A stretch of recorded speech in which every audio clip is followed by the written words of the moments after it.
সূরাতুদ দুহার এই হচ্ছে শিক্ষা যে মুমিন কখনো হাল ছাড়ে না।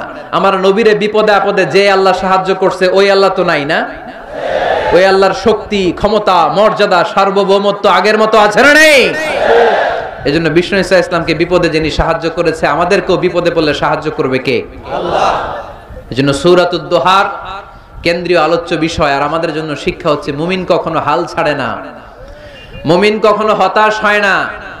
টাঙ্গাইলের যুবক ছেলেরা আওয়াজ করে উত্তর বলো, মুমিন কখনো হতাশ হতে পারে না, হাল ছাড়তে পারে না, ভরসা হারাতে পারে না। মুমিন ভরসা রাখে একজনের উপর, চিল্লায় বলো তিনি কে? আমরা বিপদে আপদে আল্লাহর উপর ভরসা রাখবো। যখন বিপদ আসে আমরা ধৈর্য ধারণ করব। ধৈর্য ধারণের সওয়াব আছে না নাই? কারণ মুমিন জানে রাত্রি যত গভীর হয় অন্ধকার তমানিসা ভেদ করে সুবহে সাদেক হয়। গর্ভবতী নারীর যেদিন পেটের ব্যথাটা বেশি বাড়তে থাকে বোঝা যাচ্ছে নতুন মেহমান আগমনের সময় কাছে এসেছে। জোরে কোন ঠিক কিনা? তেমনি মুমিনের জীবনে দুঃখ কষ্ট বিপদ যদি আসে বুঝতে হবে সুদিন দিন সামনে অপেক্ষা করছে। চিল্লায় বলেন ঠিক কিনা? তাই হাল ছাড়া যাবে না, নিরাশ হওয়া যাবে না, ভরসা রাখবো সবাই কার উপরে? জোরে বলতে হবে কার উপর? মনে থাকবে সবার?